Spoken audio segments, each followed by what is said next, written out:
And we back with another segment, man. Hey, we about to talk about, money, bread, ducats, Wow. Cheddar. guap, you know what I'm saying? How it correlates to self-worth, man. So I got a quick stat, man, and I'm gonna throw it to Beezy, you know what I'm saying? Go ahead and give me a quick reflection though. But it says that the black median household income makes 41,000 as household versus all races at 63,000. Beezy, with that little bit to the bit tidbit of information, man. What you feeling about that?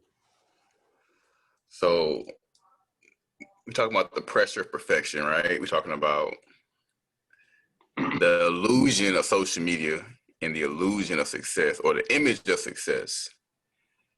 The fake it till you make it. So we making on average 20,000 less than the average other race, non-black people. Why do y'all think that? Because flexing is a part of our culture. Can we all agree? Like flexing is a part of our culture. Absolutely. Sadly. Yeah. With that stat, how do y'all think that ties in with like the flexing culture that we have?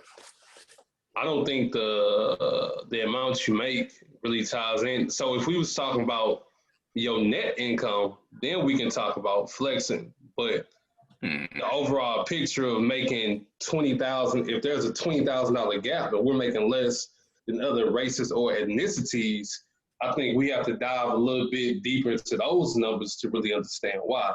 So we can go off a couple different things. We can look at it from a generational standpoint, how wealth has not trickled down. It's been more so debt and bad, behaviors, right? Bad habits. We can tie into maybe education, even though I believe we're having more and more. I'm not gonna say people color black people graduating with college degrees and their masters and their doctorates. But what is You good, G? Just don't let it happen again. Or we can talk about the lack of opportunity that minorities are getting within corporate America. You know what I'm saying? So I think if we tie all those together, I believe that's going to be a contributing factor to why there's a $20,000 gap between us and other ethnicities. the fact that you said education. So I think, first of all, the main education you're going to get pertinent to money is not going to be in the traditional education system. Like they're going to give you one personal finance class in sixth grade that you don't care about. Attention span was that of a goldfish while you was up there trying to get on Little Roxanne or Not a goldfish. Roxanne. the name Roxanne. First off, who do you know first name that came you ever met that's named Roxanne? Facts, bro. I just said Clearly somebody recent. Okay, You know what? I never met anybody named Roxanne. Ever. We went a hard left. I'm gonna bring it back, right? But I'm just saying, education. I mean, money's typically not talked about in a black household. Like we can now kind of reflect, like the times when we were growing up, and it's like, hey, I want to. You got McDonald's money, or you talking about bills, or this and that. It's like, boy, mind your business, and things like that. So it's very taboo. It's a taboo topic growing up in a black household to even talk about money, economics, wealth, assets, liabilities, and it may be due to ignorance or due to being ashamed because you may not have the means to the end to kind of provide everything that you want for your family. Maybe because you may come from a single parent home or something like that. Like it could be a myriad of factors that kind of coincide with it. So money isn't even pushed upon us. Like it's like this thing that we're not supposed to touch. It's like a hot stove, if you will.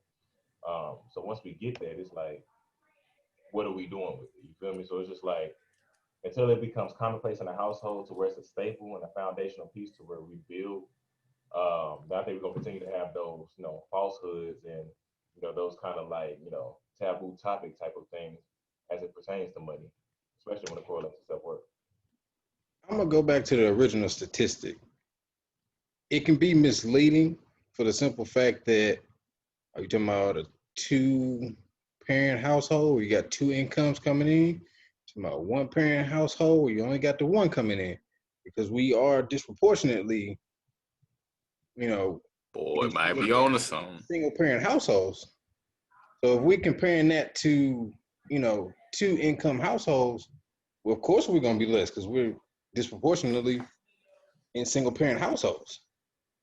And as far as the education piece, I mean, yeah, we want to have schools teach, about money, resources, and all that. But at some point in time, obviously, they're not gonna do it. So we we have the resources to go out and find this information. We got to do it ourselves. Like we can't wait on the school systems or colleges to teach us, because they obviously don't care and they're not going to do it. You think that's more indicative of us being in the information age now, to where information is easily accessible? Because in generations past, like they weren't able to. Google wasn't a verb, so it wasn't an actionable item. You know what I'm saying? They didn't. I'm not making an excuse by any means, but I'm just saying, like the amount of information that we have to kind of have financial stability and even financial affluency wasn't really afforded to the generations before us. So like we're kind of breaking those generational curses, but I think it's maybe kind of warranted on why they weren't able to kind of provide those things as well. I mean, I think it may be a little bit more streamlined now, just because you can go Google something on the internet and have something pop up within 2 seconds. But I mean, there's always been books that you can pick up and read about resources and money, assets. There's always been books about it. Yo, I wanted to bring it back around circle. So one of the biggest point I feel like we'll say was like the household dynamic is totally different. Like you got 75% or 70, depending on how the family structure is, because you got non-traditional households too, but single parent households versus 2-parent households, the incomes are never going to match up, no matter, they just not going to add up. And then what Dre said, like the generations past, the skill gap as far as like high income jobs is different now, where you had maybe factory jobs before that was, like there's still a big tech gap that I don't think a lot of people realize. Like there's a lot of places, especially in the hood, that don't have like adequate internet services. You know what I'm saying? So even that is still a bottleneck. But bringing it back to the original thing as far as like social media. Okay, go ahead. It's facts. But like bringing it back to the social media thing, do y'all feel like because there's that lack of capital, that the only way we can show, like express any form of financial gain is through items? Because it is a psychological thing. Like if you're at a certain income level, you get more serotonin and dopamine when you buy things than when you're at when you're at a higher income level. You can only, get so much chemical release from that, because already you just making money, but the money's not really doing anything for you. Like it's just money at that point. But it's emotional for people who don't have money to buy things that remind them of status. What medical book you been reading? So totally. I be diving in, you know what I'm saying? He can't compare this evening, didn't he? Yeah. The dopamine and then the chemicals need to be at 12.375 Fahrenheit degrees. Like, man, where you get this from? Oh, man. And also, go buy my new book. That's all in my new book. MX plus B. Oh, man. So, that's crazy. BZ, valid points. So I want to say this about social media. I think social media has given people the opportunity to spread and pass along more excuses on why we continue to stay in this poverty type situation. I'm not discrediting systematic oppression. I'm not saying that there are not certain tools that have been designed to be against us from being successful.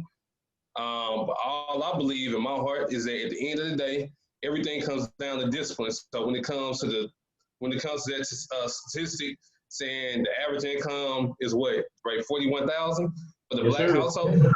So that is between married and single Black people households. So Will, you are correct. We're from in its entirety, we're not married. We just don't get married the way other races do. But that's also designed because, as we know, marriage is about love, but marriage is also a business transaction in which people have the opportunity to share wealth and gain wealth together.